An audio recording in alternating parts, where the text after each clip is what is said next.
He was 7 years old, kneeling on cold tile just inside the intake door of Montgomery County Animal Services in Dayton at 5:43 on a wet Thursday in late October, both hands locked around a brindle rescue dog whose ribs stood out through patchy fur.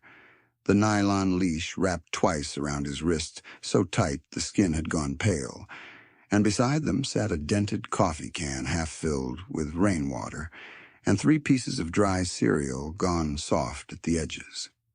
The fluorescent light above intake buzzed with a dry, electrical throat clearing that never quite stopped, and the shelter smelled like bleach, damp cardboard, and kennel heat rolling in from the hall to the right, where metal doors opened and shut in steady intervals.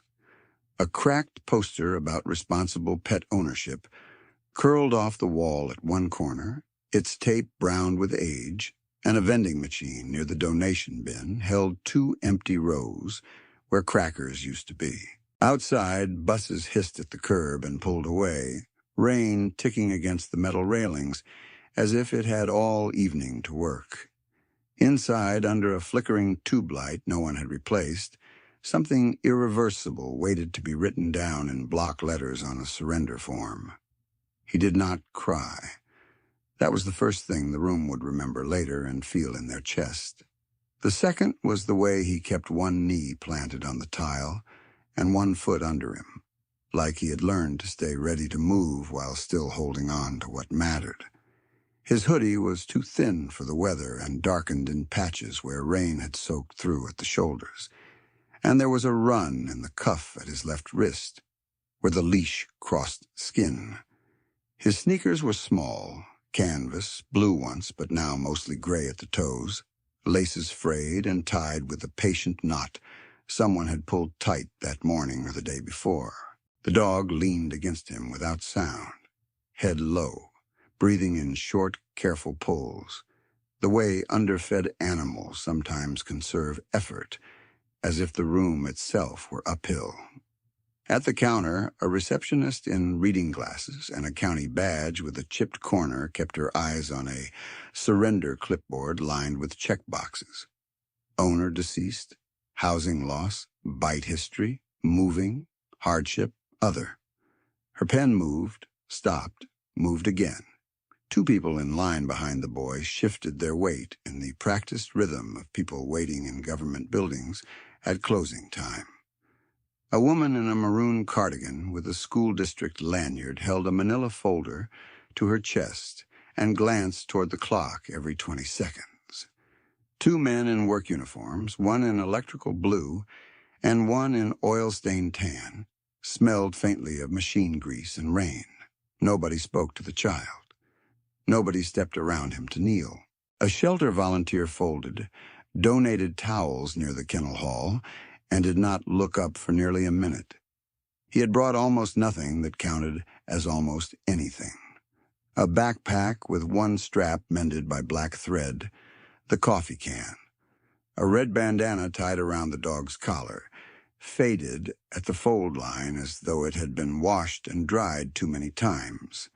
The can of rainwater sat still until the dog shifted and his hand tightened, and then a little ripple touched the metal rim and settled again. He watched that ripple the way other children watch television screens in waiting rooms, focused, silent, braced. At 5:46, the automatic door opened and closed for a woman carrying a cat carrier wrapped in a towel, and cold air pushed across the tile in a sheet that lifted the edge of the surrender packet at the counter. The boy tucked his elbow in around the dog's neck as if shielding a flame. The dog did not whine. The dog did not pull. There was no scene, no sound that demanded intervention, no interruption large enough to override policy. Only a child on a county floor with an animal too thin for October and a can with 3 pieces of cereal that had already started to break apart in water. When the receptionist finally looked up, her gaze moved first to the leash, then to the coffee can, then to his face, and she said, "You here with a parent?" The question had the clipped cadence of intake language. Not cruelty and not care, just process. He shook his head once. She glanced at the clock again and slid a form across the counter to the edge nearest him, the paper rasping over worn laminate. "Fill what you can," she said. "I need a legal guardian signature for completion." Her words were routine and precise, and routine had weight in that building. He reached for the form without letting go of the dog, pinning the top corner with 2 fingers while the leash stayed looped around his wrist like a promise he did not trust the room to keep for him. By 5:49, the storm had thickened into steady rain, and the sounds outside flattened into a gray wash interrupted by traffic lights, clicking through cycles no one inside could see. The school counselor in line took 1 step forward and then stopped herself, as though crossing the final 3 feet would mean crossing into something she was not assigned to manage. One of the uniformed men muttered, "Lord," under his breath and looked away toward the adoption photos on the far wall. The volunteer by the towels stacked and restacked a pile already straight. The receptionist's computer fan whirred louder as she opened a hardship tab and waited for data she did not yet have. He bent over the form and printed slowly, each letter deliberate enough to suggest he had practiced on school worksheets and grocery lists and whatever flat surface was available. Under reason for surrender, his pencil paused. The dog lifted its head an inch and nudged the back of his hand. He wrote 4 words, then erased 2, then wrote again. The eraser left a pink smudge on the paper and a little dust on the tile. He wiped it with his sleeve and kept going. At 5:51, the shelter phone rang, then rang again before the receptionist could pick up. She answered on the 3rd ring, listened, sat straighter, and said, "How many?" Then she listened again, eyes cutting toward the front window where rain had turned the parking lot lights into smeared halos. "You're sure on that count?" she asked. Her free hand reached for a notepad and wrote in fast block capitals. She covered the receiver and called to the floor supervisor, near the kennel hall. "You need up front now."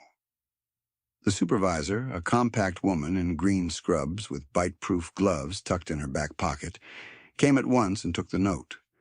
She read it once, then a second time, and the muscles around her mouth changed shape. The school counselor followed the supervisor's gaze toward the window. One of the men, in work uniforms, stepped closer to the door, squinting through rain. The volunteer abandoned the towel stack and moved behind the counter without being asked. Somebody in the kennel hall turned down a radio, and the sudden drop in noise made the whole room seem to hold its breath around the child and the dog still kneeling on the tile. By 5:53, the call had already passed through dispatch and building security, and back into the shelter on 2 separate lines, each repeating the same number with minor variations in route and timing. Motorcycles, a lot of them, a lot. Then the refined count, spoken slower as though saying it carefully might make it smaller. 350, turning off Kiowa Street in staggered formation, heading west in weather that kept most riders off the road. Black vests, chrome bars, headlights stacked in lines through rain. The receptionist swallowed and lowered her voice, but the room was too quiet for quiet to stay private. "Are they coming here?" the man in tan asked. "No one said here," the supervisor replied, though her eyes stayed on the door. The child did not look up. He pressed his palm against the dog's chest and counted the breaths the way people count rosary beads or bus stops or the seconds between thunder and lightning. Outside, distant at first and then less distant, a low mechanical vibration found the cinder block through wet ground and utility poles and window glass. It did not sound like one machine. It sounded like weather with intention. By 5:54, the first headlights slid across the far end of the parking lot, as reflected light on rain, not yet bodies, not yet bikes, just pale movement crawling over puddles and truck hoods.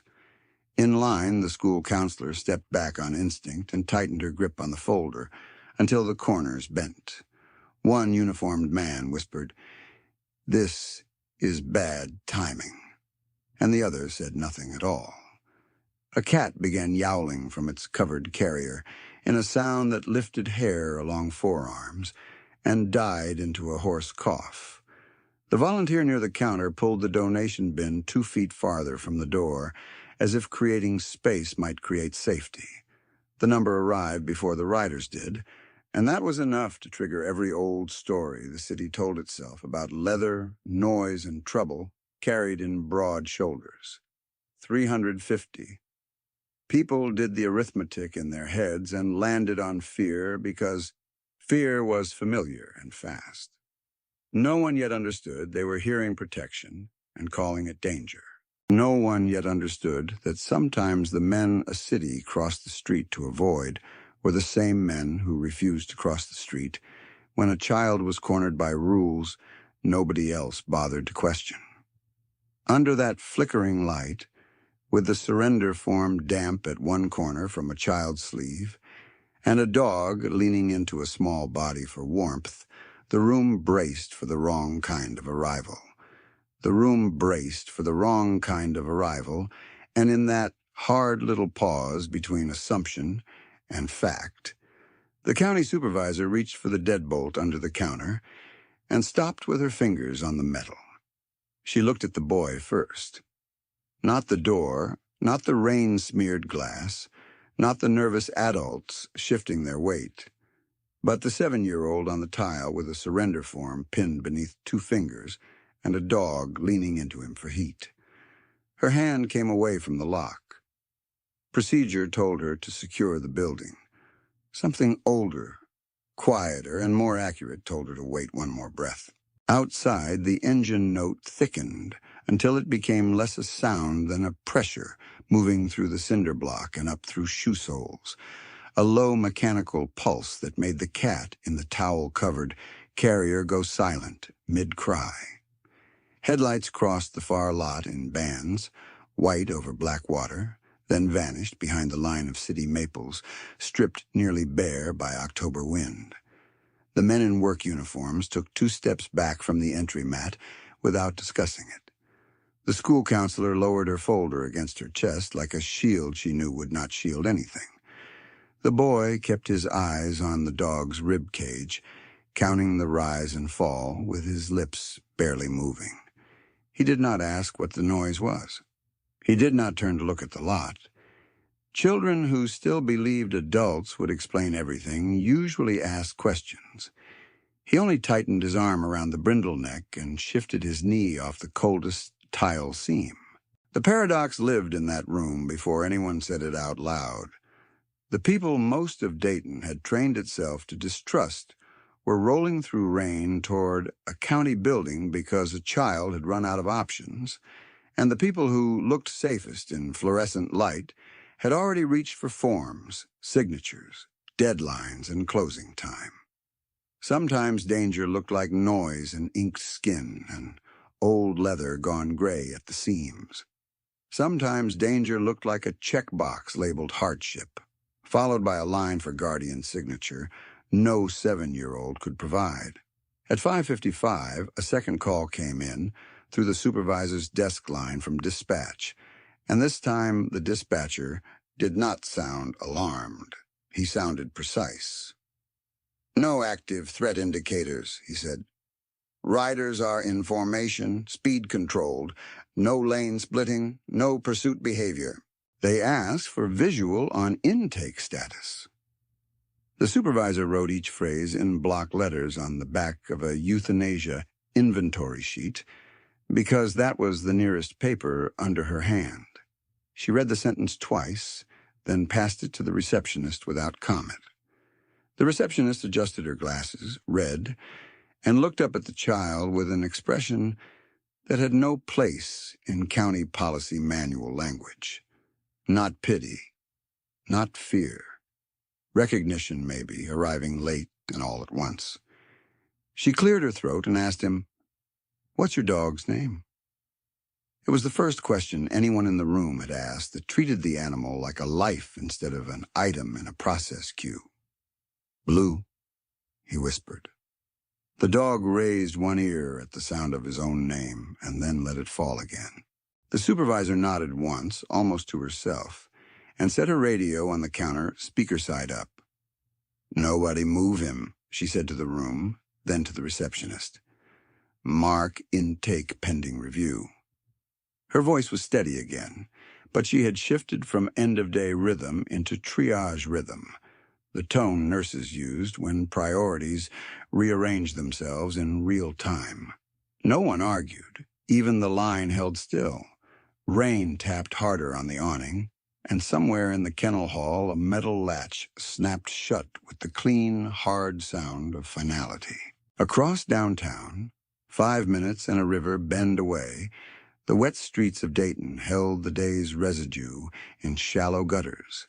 Sycamore leaves plastered flat against curb paint, diesel sheen drifting rainbow thin around storm drains, coffee cups softening in the rain behind bus shelters.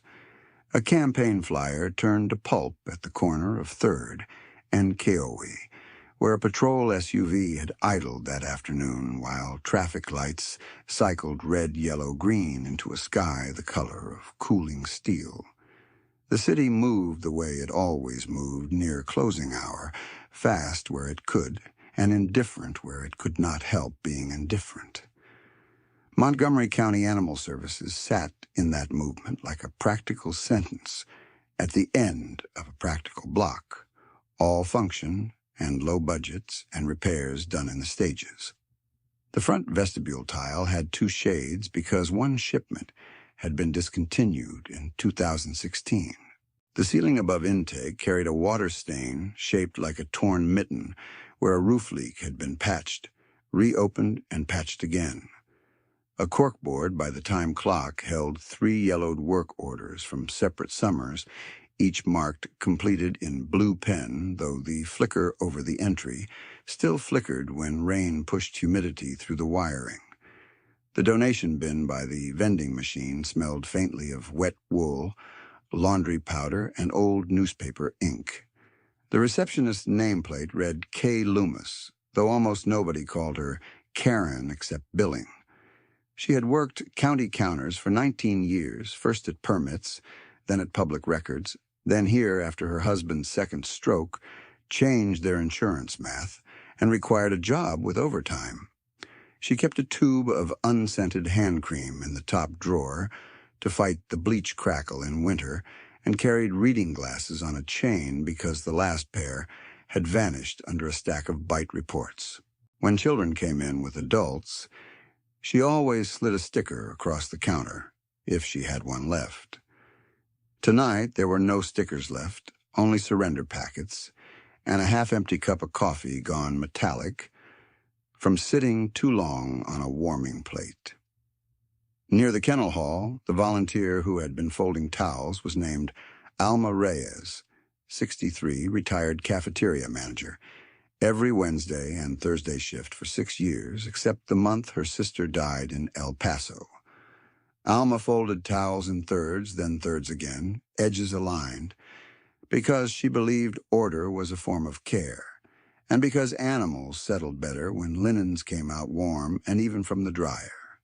She watched the boy without staring, the way women who had raised children and buried parents learned to watch without making a person feel watched. Her hands never stopped folding, but she moved the clean stack closer to intake in case someone needed a dry one for the dog.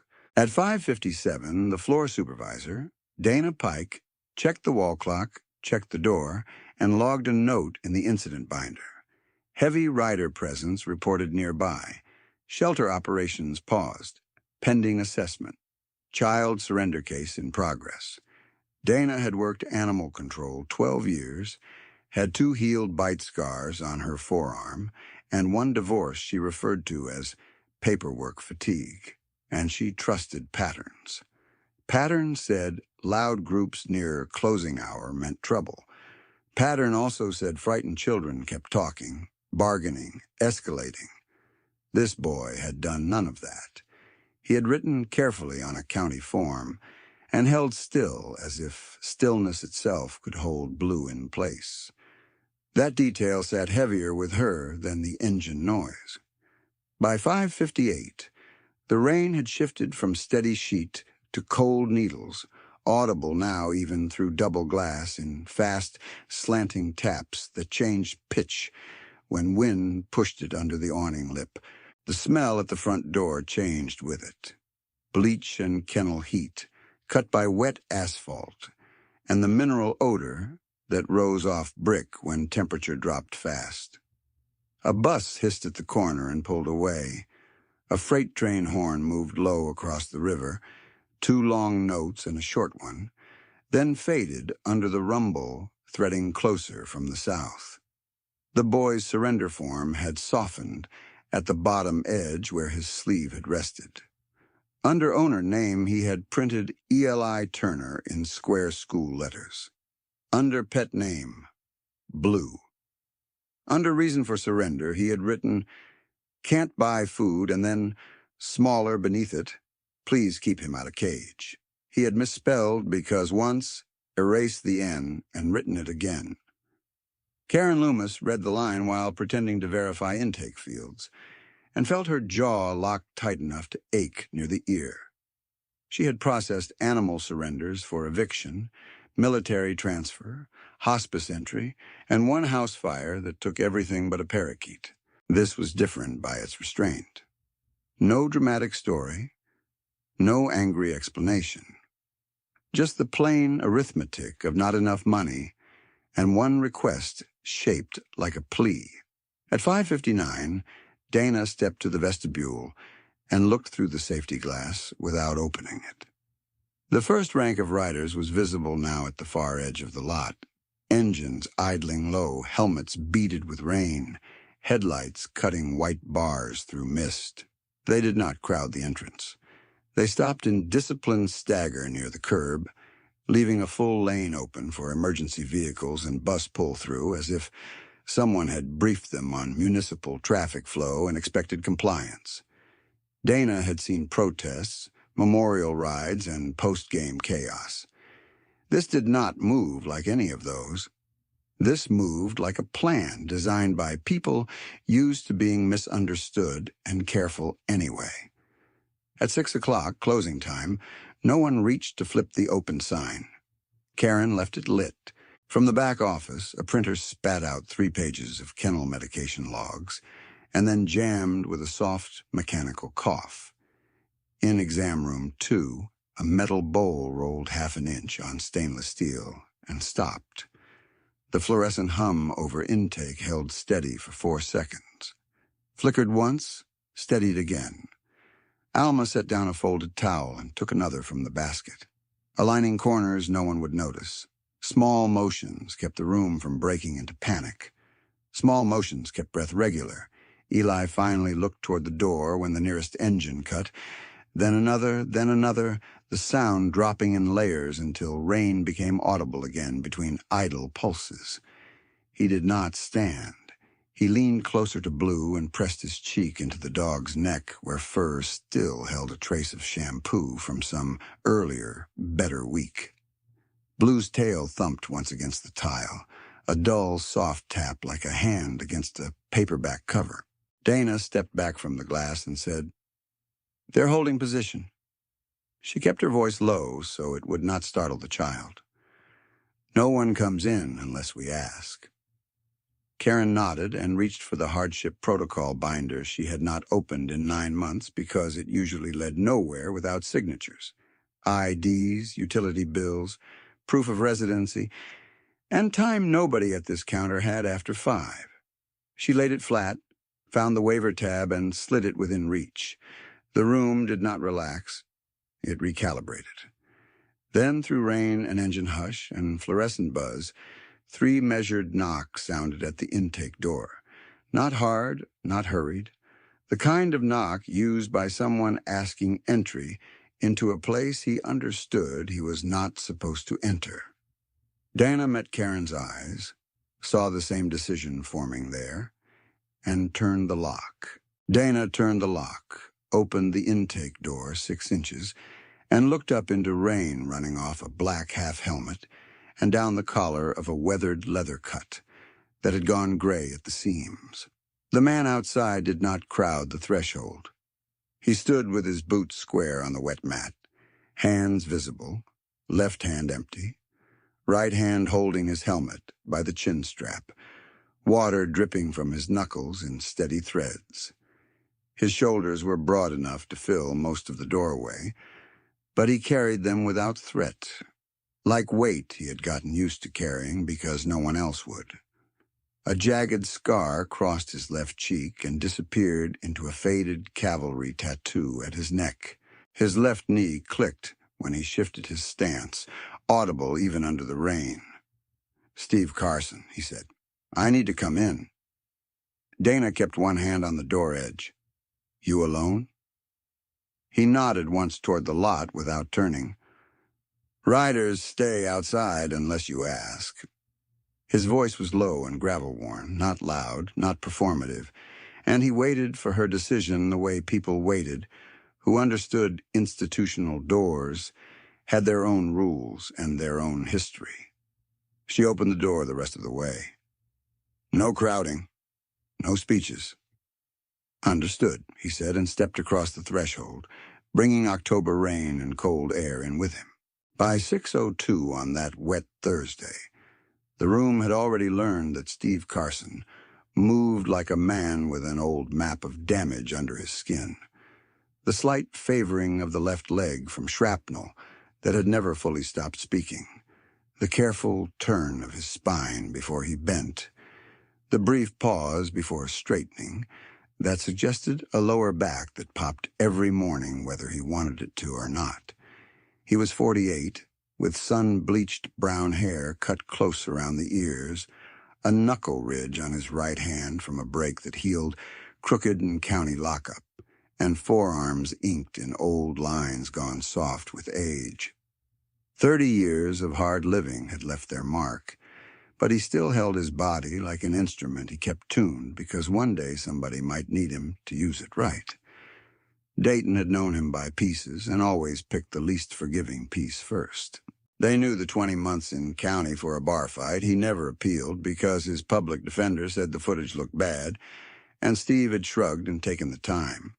They knew he wore club colors and rode in groups that made traffic lights look small. They knew the scar and the quiet, and the way he looked through men who wanted posturing and gave them none. Fewer people knew he had enlisted at 19, crossed the desert at 21 under a sky white at the edges, and learned in that war that hesitation could cost strangers as quickly as friends.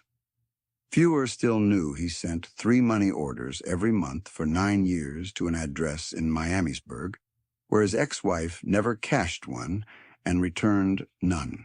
He had worked where he could work after lockup. Loading dock nights off Linden Avenue, demolition cleanup near the old warehouse district, 2 winters stacking road salt for county transport before a supervisor found out about the record and reassigned him to backlot duty, where he saw no public and signed no forms. He had slept in one-room rentals where the heat pipes knocked like someone asking entry and never coming in. He had gone 7 years without a holiday call from his daughter and still kept her 4th-grade school photo in the inner pocket of his vest, laminated by a print clerk at a copy shop that closed in 2018. The world had taught him what it thought he was.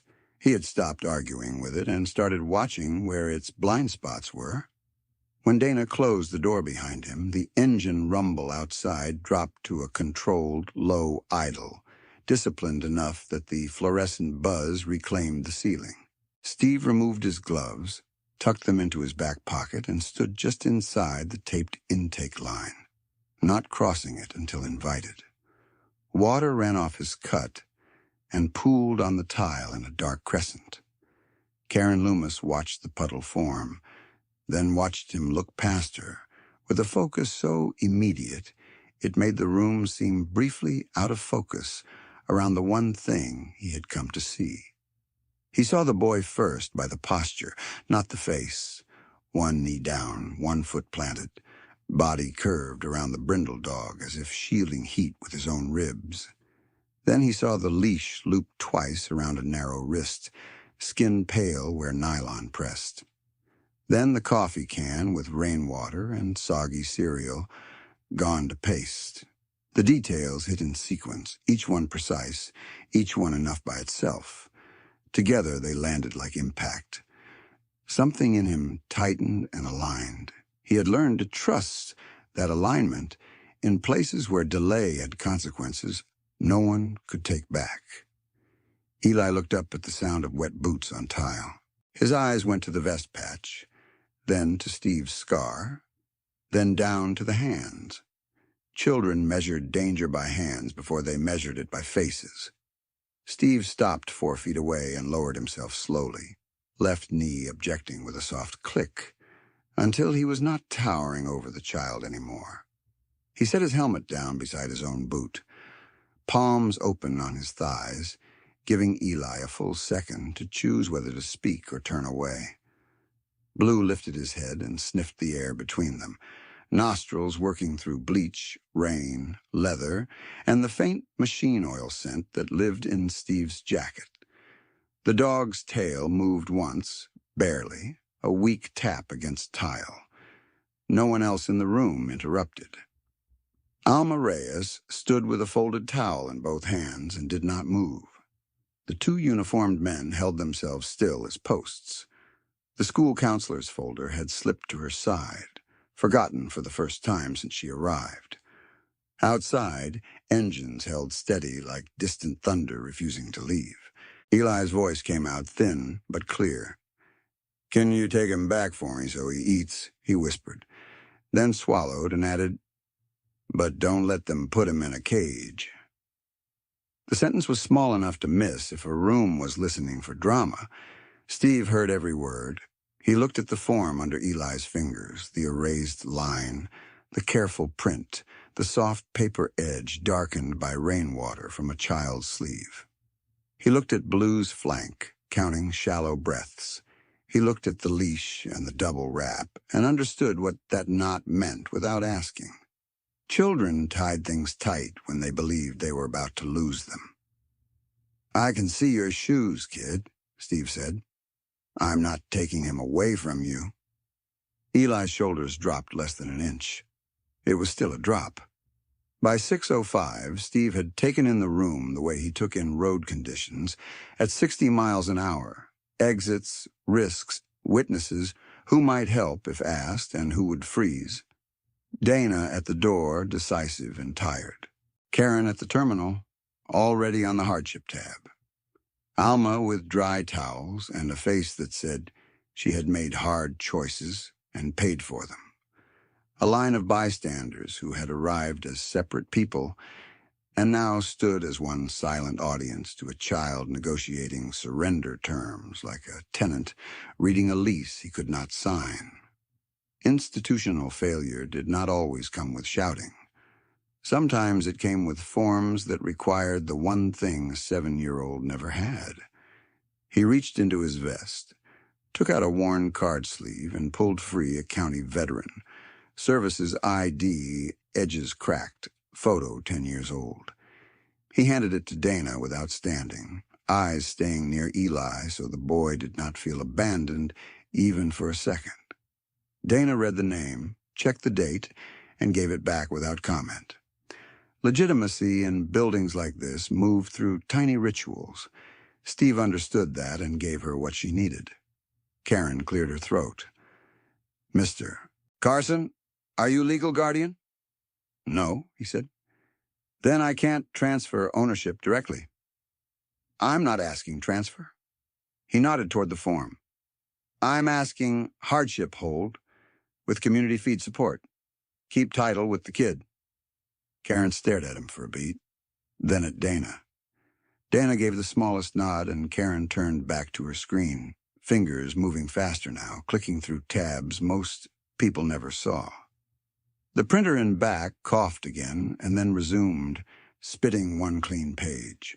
Steve shifted his weight and winced once as his knee settled. Eli noticed. Children noticed where adults hurt, especially children accustomed to reading adults for weather.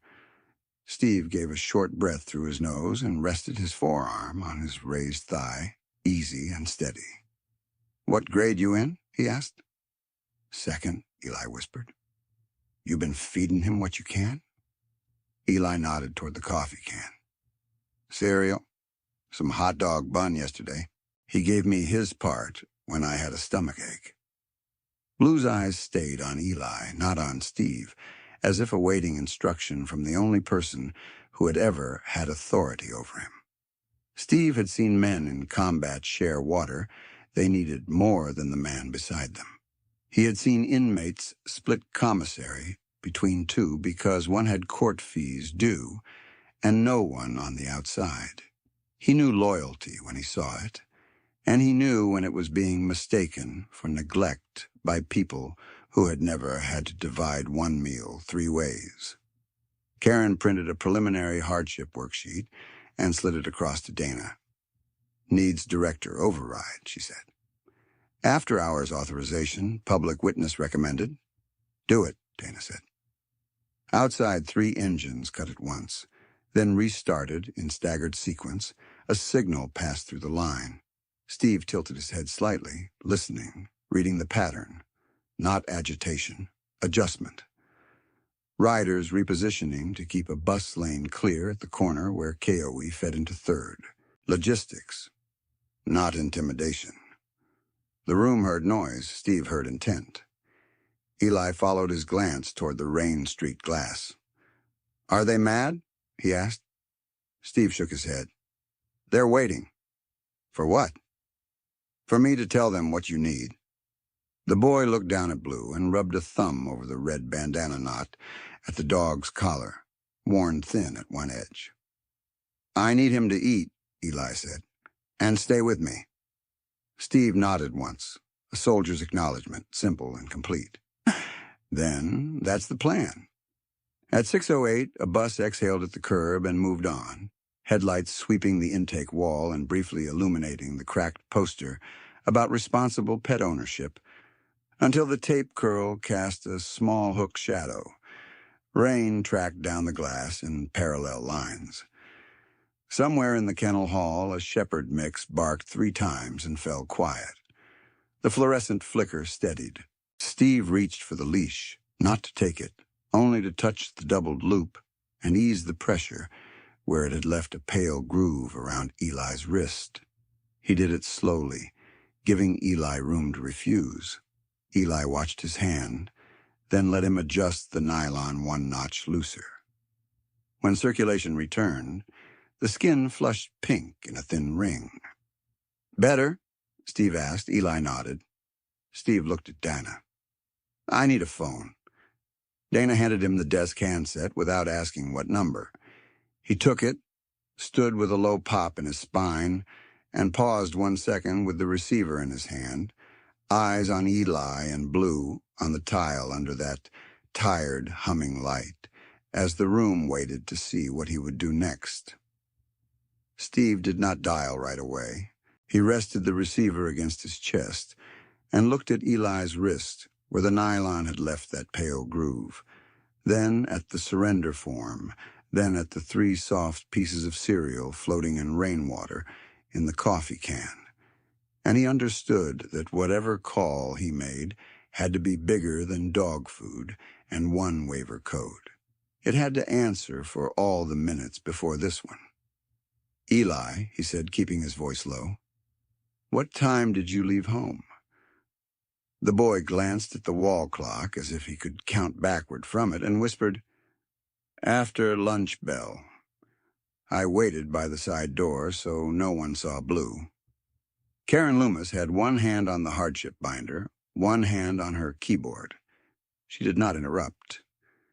Dana stood near the entry with her shoulders squared and the incident pad open, and Alma Reyes had moved close enough to hand over a dry towel without crossing into the circle around the boy and the dog. The 2 men in uniform stayed by the brochure rack, quieter now than when they had first stepped back from the door. Steve lowered himself again, receiver still in his hand, knee clicking as it took weight. "Tell me where you stopped." Eli looked down at Blue's ear and began in the same careful rhythm he had used to print his name on the form. "By the church on Wyoming, then at the bus bench by the check cash place, then by the library stairs when rain got hard, then here." He said it like bus stops, like facts. Steve nodded once. "Who saw you?" The boy's mouth tightened in thought. "Lots. Count if you can." Eli touched the edge of the form with one finger and spoke without lifting his eyes. 31? The number entered the room and settled there with the weight of a tool dropped on concrete. Karen stopped typing for half a second. Dana looked down and wrote 31 on the pad in dark block numbers. Alma let out one breath through her nose and folded the towel into a tighter square. The school counselor in the maroon cardigan shifted her folder from one arm to the other, then back again, as though posture could erase that she had been here, watching and waiting like everyone else. Steve kept his attention on Eli.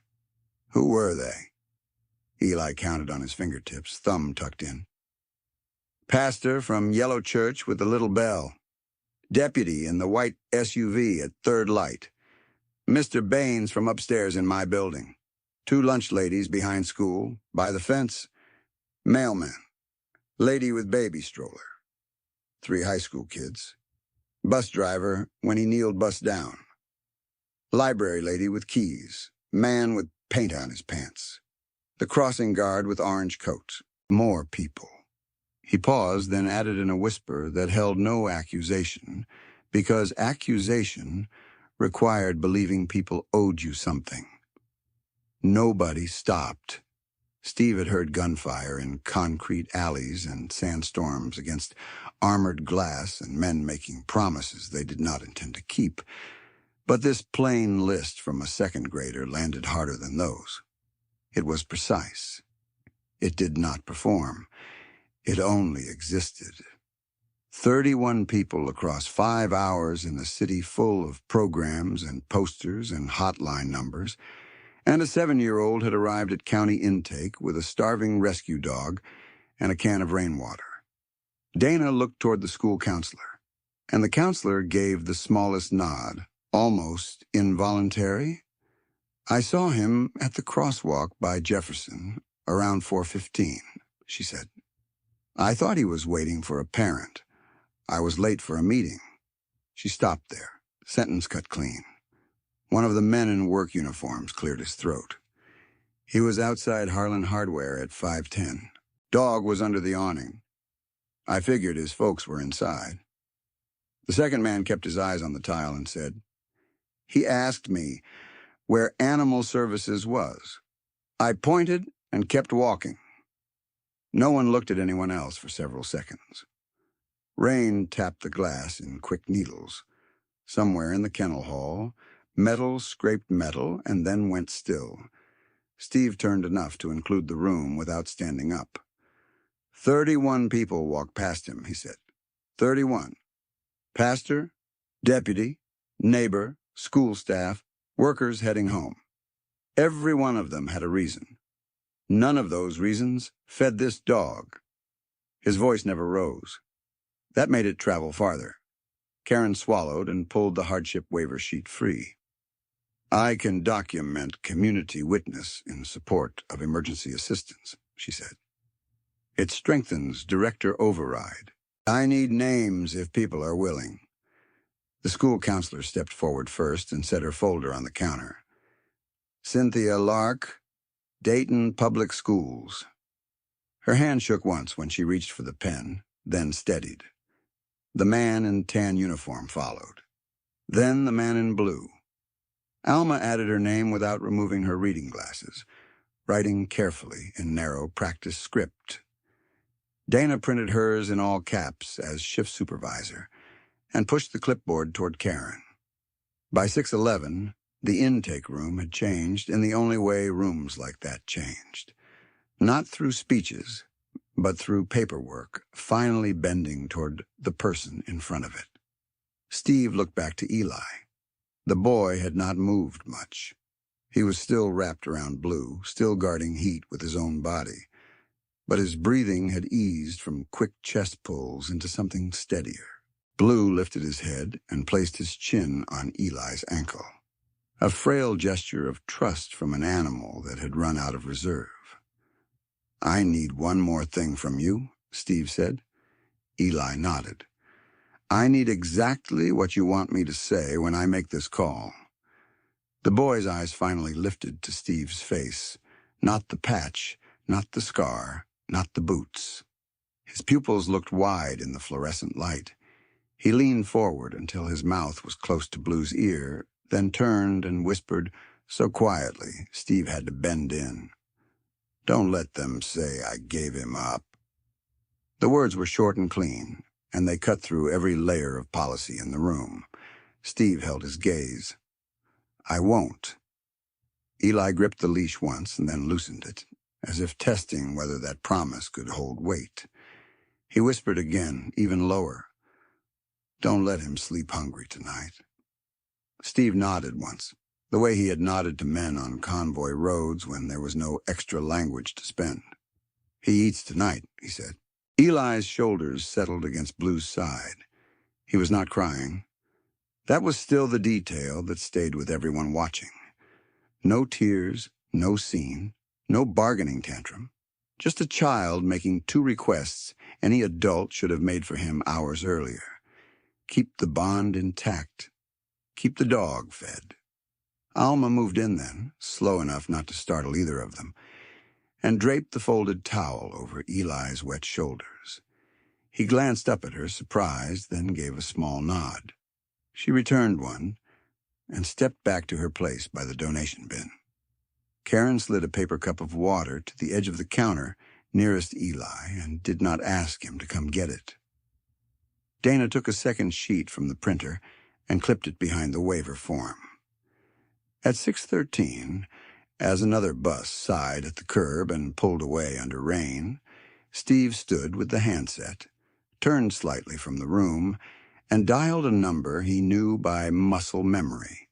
He listened through 2 rings. On the third, a man answered with no greeting. "Carson," Steve said. A beat of silence. Then, "Go." Steve looked once at Eli and Blue on the tile before he spoke the line that would move the night from private hardship to public witness. "Montgomery intake, hardship surrender, child on site," he said. 10 minutes.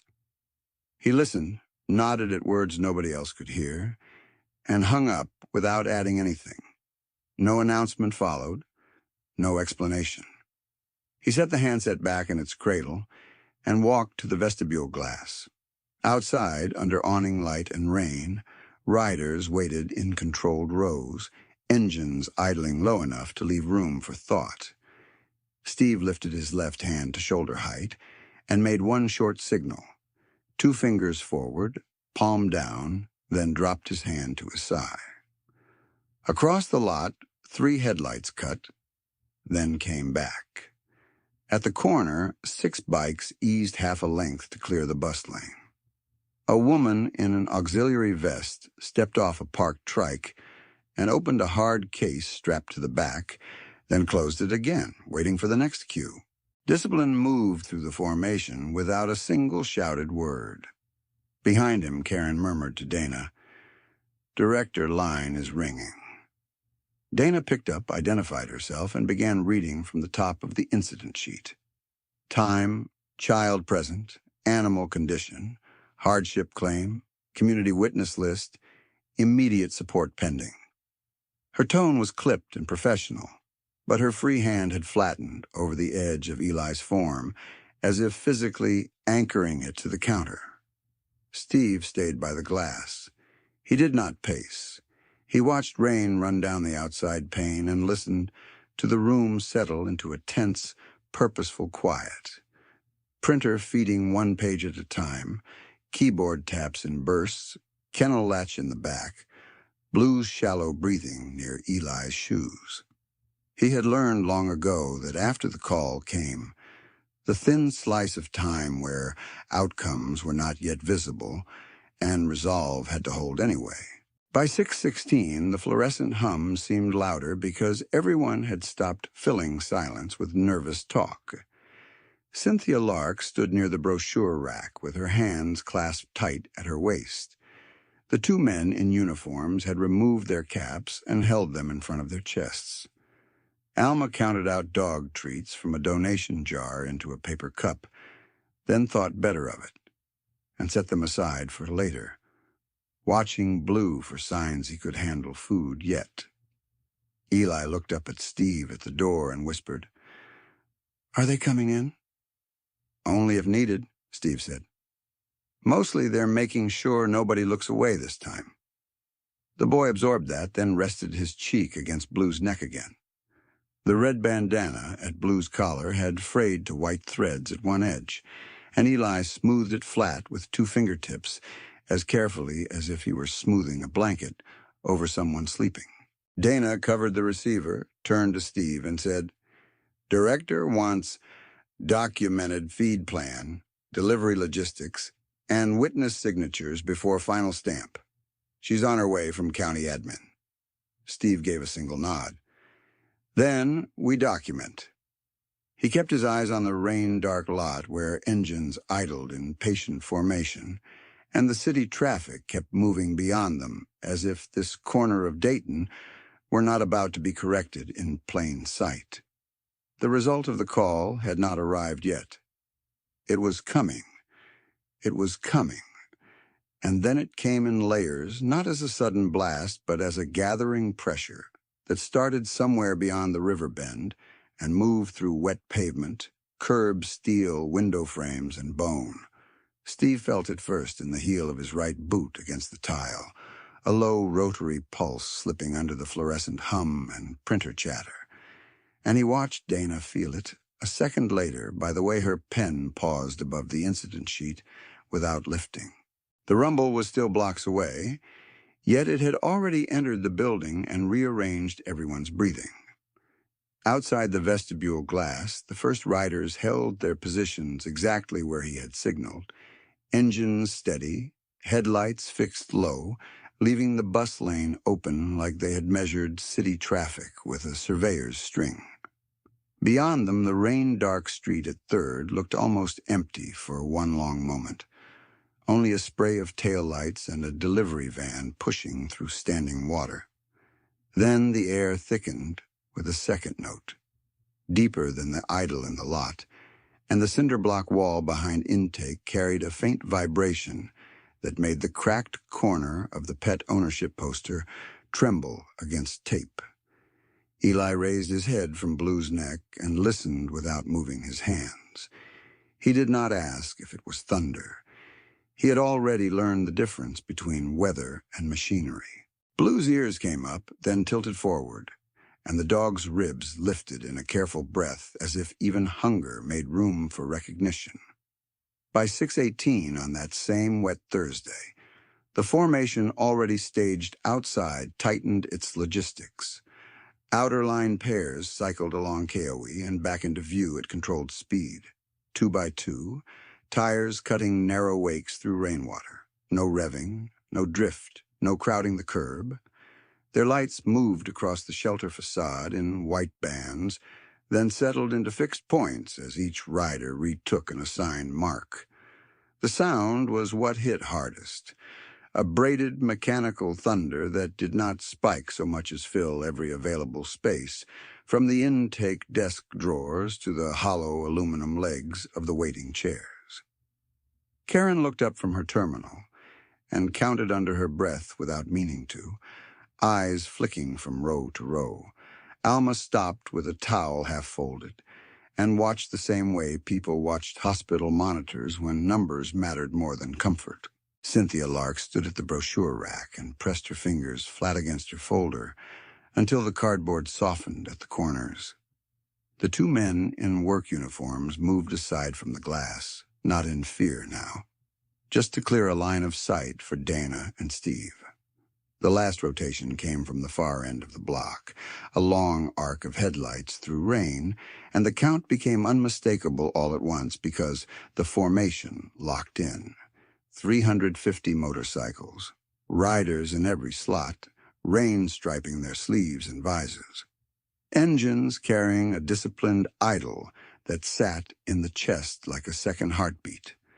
The number was not approximate, not hundreds, not crowd math shouted over noise. It was exact, verified by the road captain at the corner, and repeated over 2 handheld radios clipped to wet leather. Steve watched the road captain lift one gloved hand and rotate 2 fingers clockwise.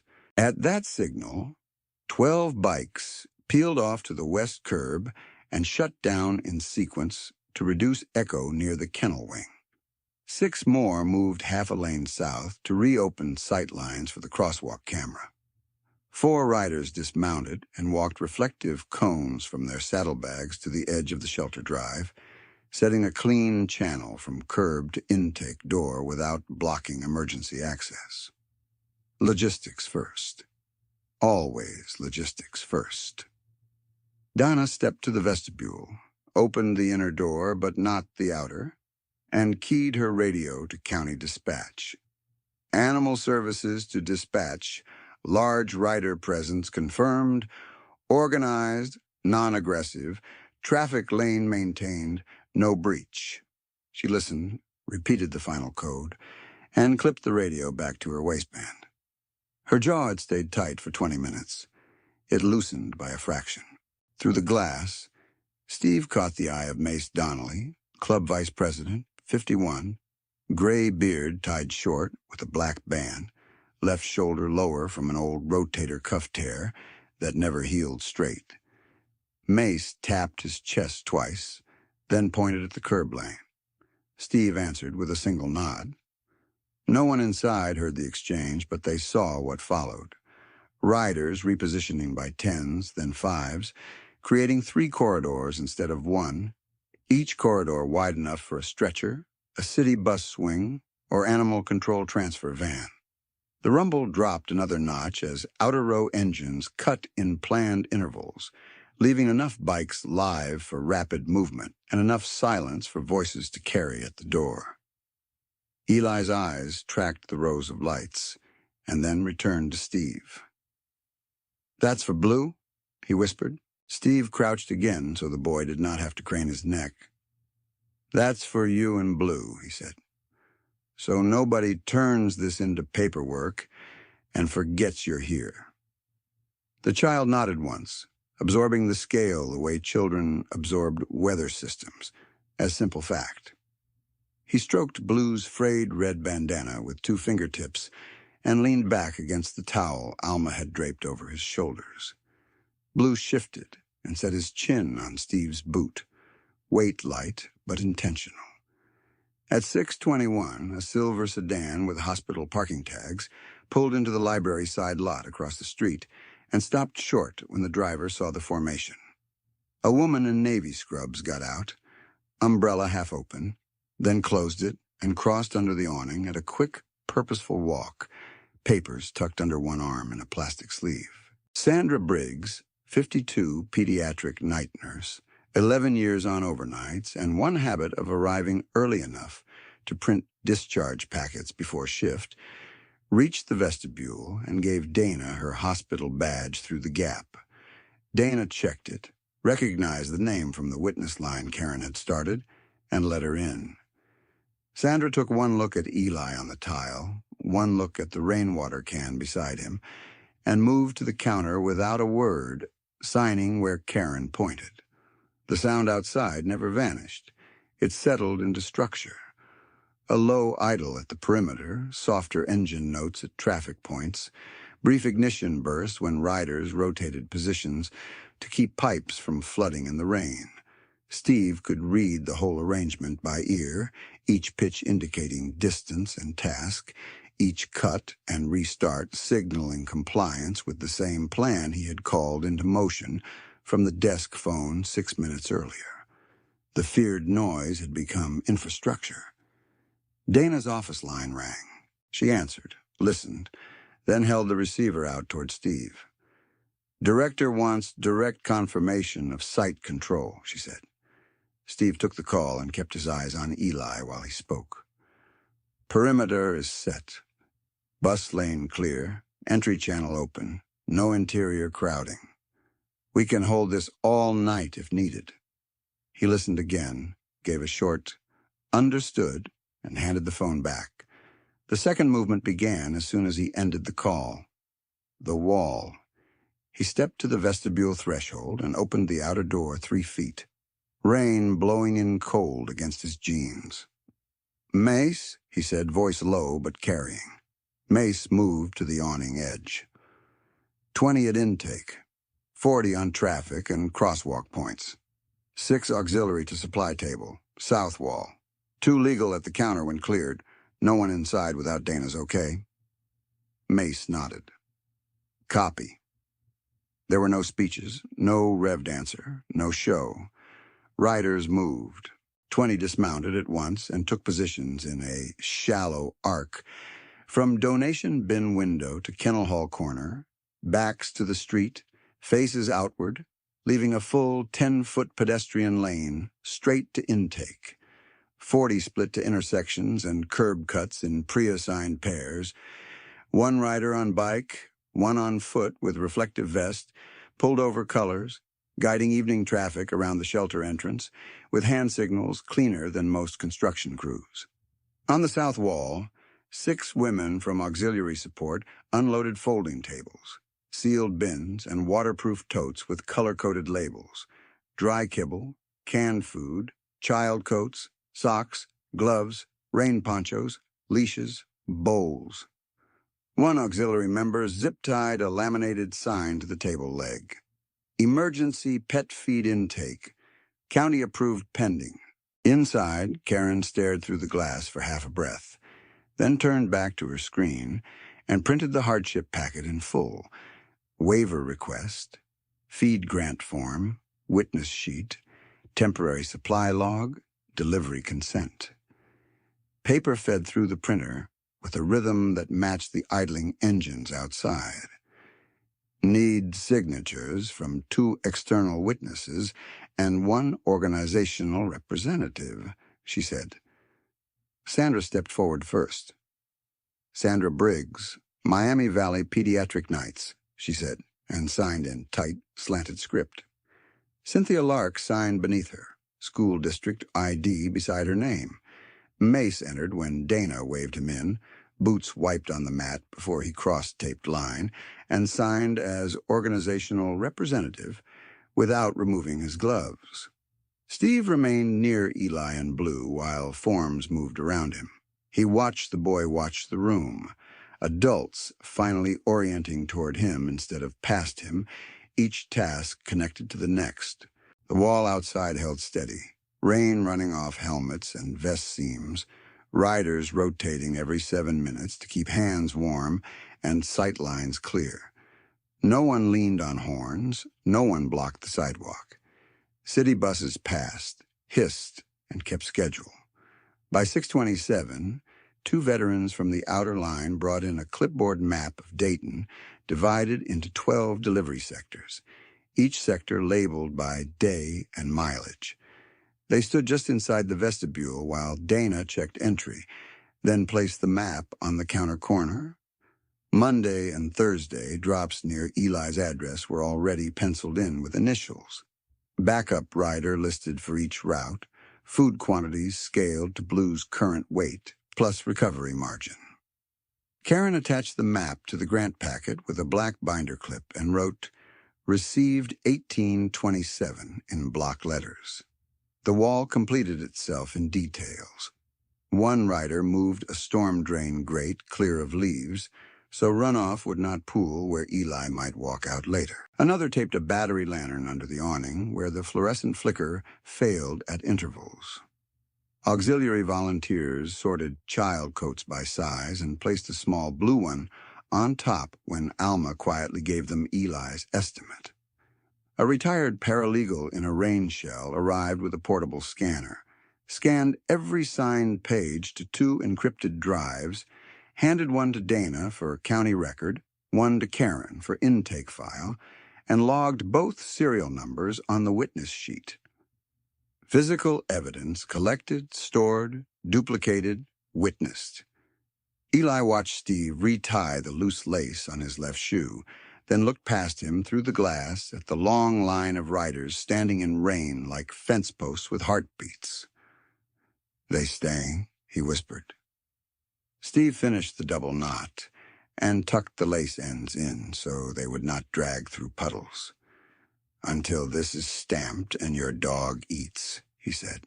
The boy leaned into Blue, and Blue leaned back into him, and outside the wall held, not dramatic, not loud now, just precise and immovable, in the way good protection often was when people finally decided to do their jobs in public.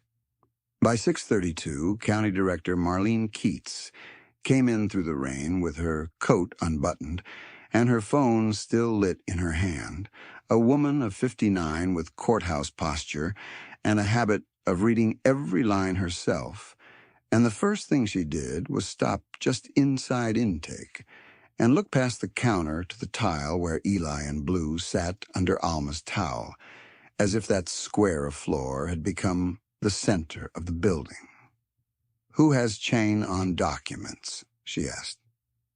Karen raised the clipped stack. "Primary originals here. Scans logged to 2 encrypted drives. Serials recorded. Witness signatures complete. Delivery sectors attached." Marlene set her wet bag on the counter, slipped on reading glasses, and worked through each sheet while rain ticked on the awning and engines held their low, steady pulse outside. She checked dates, times, signatures, sector mileage, food quantity estimates, and the line where Eli had printed, "Can't buy food in patient second-grade block letters." She read that line twice. Then she looked at Steve. "You're Carson." "Yes." "You stated site control?" "Yes." "Any breach, intimidation, or interference?" "No." She gave one sharp nod and turned to Dana. "Dispatch report matches?" Dana keyed her radio, requested final confirmation, listened, and answered. "Matches.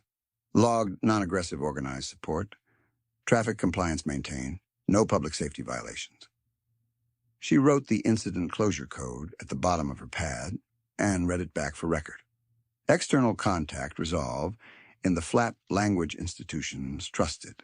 Marlene reached for the surrender form, placed it on the counter under the flickering tube, drew one diagonal line across the page in black ink, and stamped it Void Hardship Exemption, 1836. The stamp thudded once, clean and final. She took the 6-month emergency feed grant form next, signed full legal name, initialed each margin where policy required witness notation after hours, and pressed the county seal so hard the emboss rose through 2 sheets beneath it. "Blue remains with Eli Turner," she said, voice carrying to the room without strain.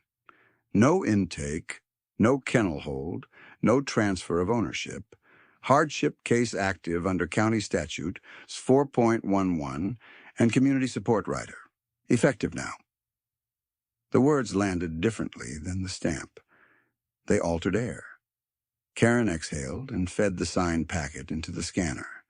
The machine pulled each page with a dry, mechanical whisper, green light passing left to right. The retired paralegal at the vestibule checked the scan count against the physical stack, read both drive serial numbers out loud, and logged them beside his signature. One encrypted drive went into a tamper envelope for county records. Marlene sealed it and signed across the flap. The second went to Karen, who locked it in the top steel drawer beneath the hardship binder. Physical evidence stored, duplicated, and traceable. At 6:41, Alma set a stainless bowl on the tile and opened the first can from the auxiliary table, chicken and rice, warming fast in room air. She spooned a small portion first, then paused until Sandra Briggs crouched near Blue and checked gum color, hydration pinch, and swallow pace with a night nurse's economy of motion. Small start, Sandra said. Slow, then wait 10 minutes. Blue ate as if careful not to spill, each bite deliberate, no frantic gulping, tail moving once against the floor between mouthfuls. Eli watched every chew. He did not touch his own cup of water until Blue finished the first portion and licked the rim. Then he drank 2 small swallows and set the cup down exactly where it had been, as if changing placement might break the arrangement that had saved them. Cynthia Lark stepped forward from the brochure rack, rain-damp folder still in hand, and knelt far enough away not to crowd him. Eli, she said, I'm Ms. Lark from school. I saw you today and kept walking. I was wrong. Her voice stayed level, but her fingers tightened against the folder edge. Tomorrow morning, I'm filing the weekend nutrition request and emergency coat form before first bell. I wanted you to hear me say it. Eli looked at her, then at Blue, then back. He gave a brief nod that was not forgiveness and not refusal. It was acknowledgement. She accepted that and stood. One of the uniformed men, the one in oil-stained tan, placed a grocery gift card on the counter without announcing the amount. The man in electrical blue added a folded receipt with his name and phone number for Sunday delivery backup if a rider got snowed out later in the season. Neither man tried to explain why he had passed Eli earlier. They signed the witness addendum Karen provided and stepped back to their place by the wall. At 6:48, Dana reopened the inner intake lane to regular foot traffic under controlled entry. The cat carrier woman from earlier had long since gone, and the yowling had been replaced by kennel quiet, metal latches, and distant paws on concrete. The cracked pet ownership poster still curled at one corner. The water stain, shaped like a torn mitten, still marked the ceiling. The work orders on the corkboard were still yellowed and marked completed, though the front light still flickered in rain. None of that had been repaired tonight. One thing had. Marlene closed her folder and looked at Steve. Mr. Carson, your riders can stand down from emergency posture. Keep the food corridor active until handoff. Steve turned to the vestibule, gave Mace a 2-finger downward roll, then a flat palm. Outside, the wall softened without collapsing. 20 riders peeled off intake arc to outer curb, 40 traffic point riders reduced to 12. Auxiliary kept both tables open. Engines cycled down in staggered sequence, and for the first time in an hour, the rain could be heard clearly on the metal railings. Quick and silver and ordinary. Eli shifted, and his left shoelace slipped loose where wet cotton had stretched. Steve crouched with the old knee clicking and retied it the same way as before, a careful double knot, lace ends tucked up and in so they would not drag through puddles. While Steve's hands worked, Eli put his small fingers around Steve's right thumb and held on, not gripping hard, just resting there, as if checking that rough skin and scarred knuckle were still real. Steve did not look up. He finished the knot, pressed it flat, and let his hand remain where the boy had placed it. That was the telling detail Sandra carried for the rest of her life. The largest hand in the room lying still so a child could decide when to let go. By 6:57, Karen prepared the final discharge envelope. Grant copy, delivery schedule map, 2 emergency contact cards, and a feed card loaded for 30 days with auto-reload authorization tied to the county waiver. Steve took a black marker, wrote his number on the back of the card in block digits, and slid it into the envelope behind the county seal. For missed deliveries, or if anyone gives you trouble at pickup, he said. Eli read the numbers once, lips moving, then folded the envelope and tucked it into the mended pocket of his backpack. The open can with 3 cereal pieces was still by the counter leg.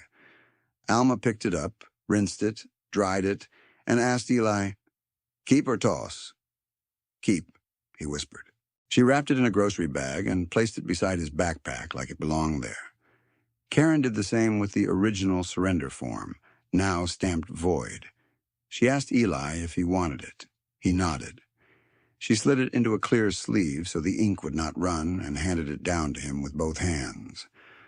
At 7:04, Marlene placed a final call to county records from the intake desk and read the case number into the line, then the disposition, then the override authority, then confirmation of physical archive location for both digital drives and signed originals.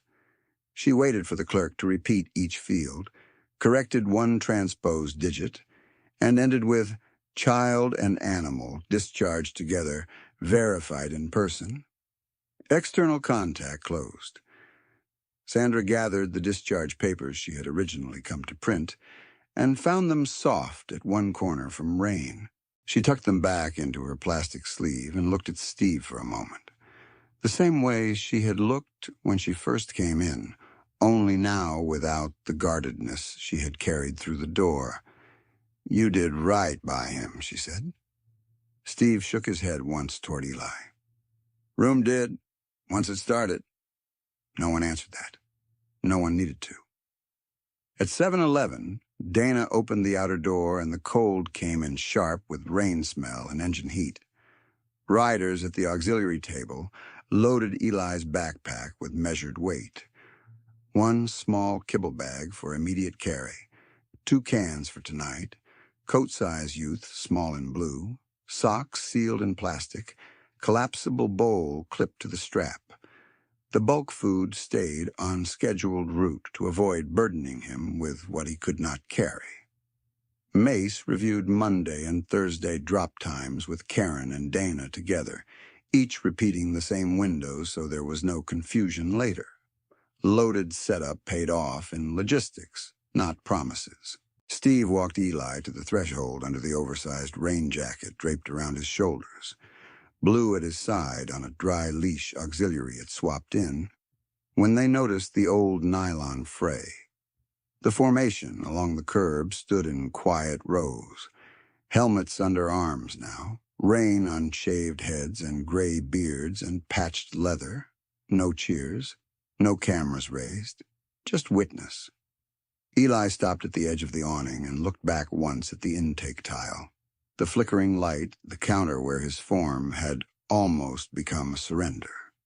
He took Steve's hand again, brief and certain, then stepped into the rain with Blue trotting close, the red bandana bright against brindle fur. Sometimes the line between danger and safety is drawn by reputation, and reputation is often wrong. Sometimes the people a city learns to fear are the only ones who refuse to let a child stand alone at a counter and call that procedure compassion.